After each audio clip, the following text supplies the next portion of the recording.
Okay, guys, we're going to go quickly through this assignment that you guys should have done a couple days ago.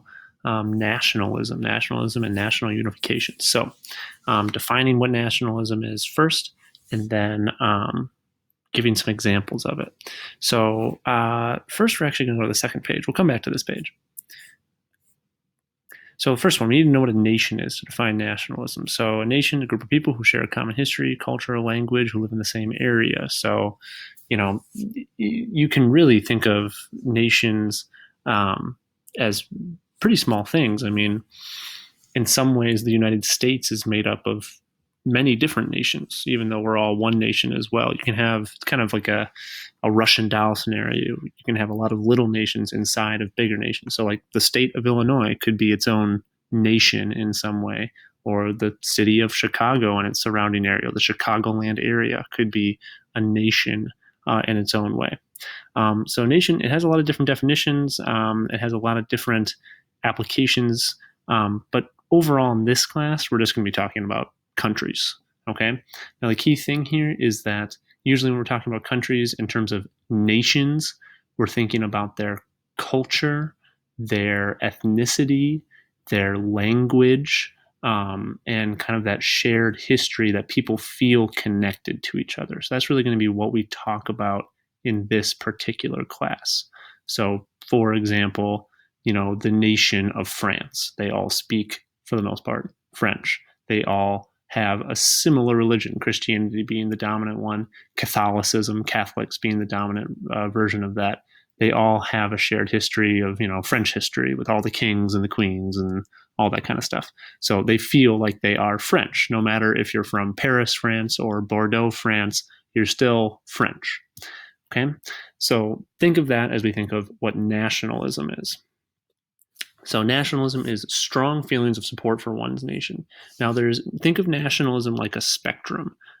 There's light nationalism, where people just, they like their country, when the Olympics come on, they'll cheer for them, that kind of stuff.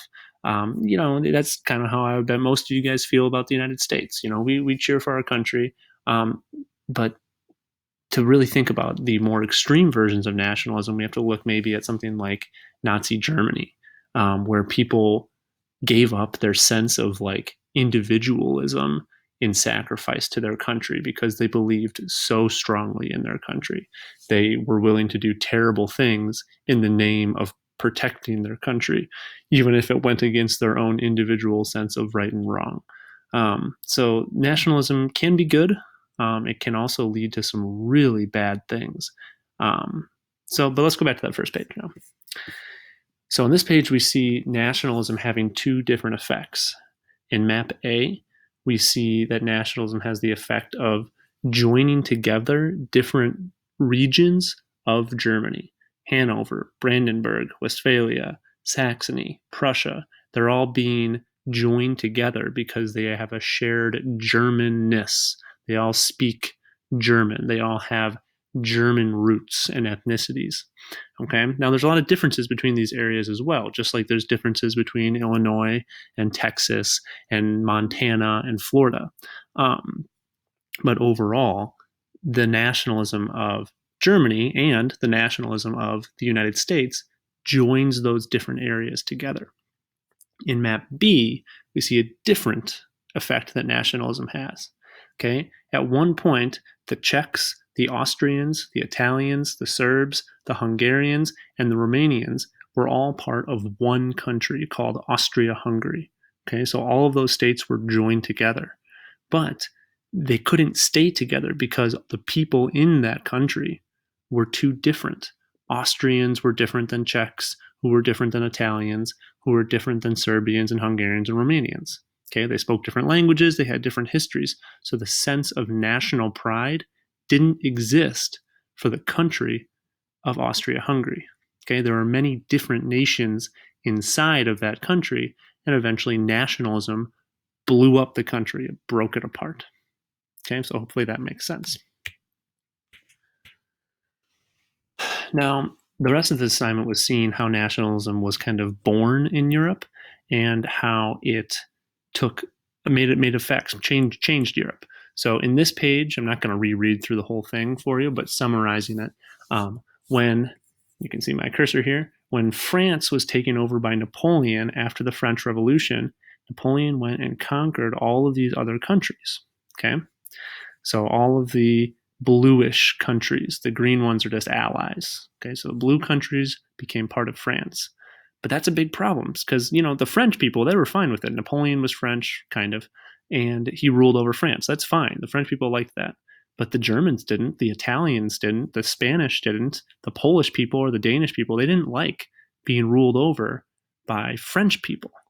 Okay, they were feeling a sense of national pride. They wanted to run their own nation. Okay, so the effect of Napoleon is that he creates this sense of, well, hey, wait a minute. I don't want to be ruled by a ruler who doesn't speak my language or understand my people. I want to be ruled by somebody who's my own type of person. I want to be, if I'm an Italian, I want to be ruled by an Italian. Or if I'm a German, I want to be ruled by a German, not a French person. Okay, so that's the effect that Napoleon has. He kind of creates these feelings that didn't really exist before. People really didn't feel that way because, for the most part, everybody had been ruled by local rulers that were speaking their language. So they didn't have this sense, or they didn't feel like they needed to express their nationalistic feelings until Napoleon came around. So Napoleon kind of kickstarts the revolution of nationalism in these areas. Next, we have an example, German unification. So the key names here are King Wilhelm I and Otto von Bismarck. Otto von Bismarck. They are the two guys who are going to create the country of Germany. Germany didn't exist until like 1871. Okay, so it's a relatively new country. Germany is younger than the United States, and the United States is pretty young. Okay, so the way that they did this is through war and military strength. Okay, these two guys, they only ran one part of Germany. They ran the part of Germany called Prussia. So if we go back up to this map, Prussia right here is the biggest part of Germany in this map. So they ran that part of Germany together, and they basically dominated the other parts of Germany. And they forced the other parts of Germany to join in to their Prussian nation. And eventually they renamed Prussia to Germany because it was a mixture of all the different types of Germans. Okay, hopefully that makes sense. Okay, so they used war and military strength to unite people that had a similar national background. Okay, so that's a German unification. Italian unification happened in over a longer period of time, but basically at the same time period. Again, there was a lot of different countries that spoke Italian, but there wasn't one unified Italy. Okay, so if we look at the maps on the next page, on this one we can see, there's the brown part of Italy and the yellow part of Italy and the orange part of Italy and the green part and the purple part and the tan part of Italy. Okay, they're all separated out, ruled by different rulers. They don't work together. But eventually, these rulers up here, Giuseppe Mazzini, Camillo Cavour, and Giuseppe Garibaldi, as well as Victor Emmanuel II, the King of Sardinia, they're going to basically do the same things that happened in Germany. They're going to use force, they're going to use war to overthrow the rulers that were keeping Italy separate, and they're going to unify it. Okay, and again, the reasons that they were successful are not because necessarily these guys are geniuses or that they had a bunch of money or a bunch of soldiers. They were using the feelings of the people to join together and create Italy. They inspired people to say, hey, we're Italian. We should be working together. Why are we fighting against one another? Let's all become one Italy.